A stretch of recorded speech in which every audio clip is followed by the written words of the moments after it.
అందరికీ నమస్కారం అండి. మొత్తానికి పవన్ కళ్యాణ్ గారు మొత్తానికి మీడియా ముందుకొచ్చారు. వచ్చిన ఉద్దేశ్యం గూడా ఏందంటే, జగన్ గారిని విమర్శించడానికే వచ్చినట్లున్నారు. సార్ పవన్ కళ్యాణ్ గారు, సో మీరు ప్రతిపక్ష హోదా తీసుకోవాలంటే మీరు ప్రభుత్వంలో ఉండకూడదు గదా! అది తెలిసి కూడా మాట్లాడుతున్నారా? ఒకవేళ ప్రభుత్వంలో ఉండకుంటే పక్కకు వచ్చి ప్రతిపక్షం తీసుకోండి. ఇక్కడ no one objecting you sir. అదేవిధంగా మీరు చెప్తూ ఉంటారు గదా సార్, ధర్మం 4 పాదాల మీద నడవాలి అని. అందుకే సనాతన ధర్మం అంటారు గదా!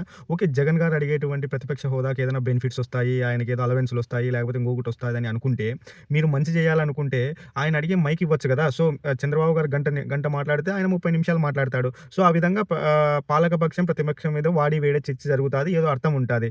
సో, చూస్తుంటే మీరంతా జగన్ గారిని అసెంబ్లీకొచ్చి ఏదో హేళన చేసి, అవహేళన చేయడానికే మాట్లాడుతున్నట్లున్నారు సార్. చంద్రబాబు గారు గానైనా మిగతా వాళ్ళంతా. ఓకే. మీరు ఆయన మీద వ్యక్తిగత కక్షలుంటే గనక ఏమైంది, ఇప్పుడు ఆల్రెడీ రోజు చేస్తున్నారు గదా! మీ మీడియా ద్వారా అయితేనేమి, ఇంకొకటి ద్వారానైతేనేమి.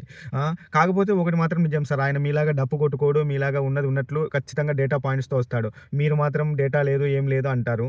కానీ ఏదేదో చెప్తారు. దానికి మీడియా ఉంది గదా! నిజం నిలకడగా తెలిసే బదులు అబద్ధము బారెడు దూరం పరిగెత్తాదంట. అలాగ అయిపోయింది సార్. ఇంకొకటి ఏదో మాట్లాడారు సార్ మీరు. సో, ఓట్ల శాతం చూసుకుంటే గనక పోయి జర్మనీ దేశంలో ఉండాలనుకుంటారు.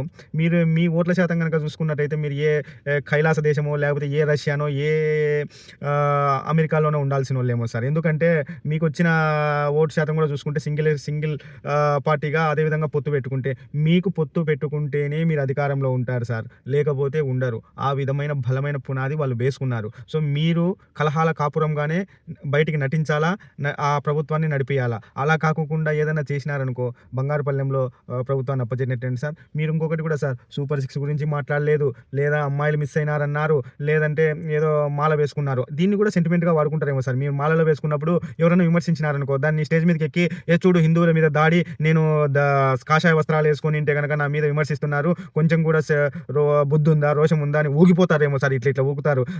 ఏం చేస్తాం సార్.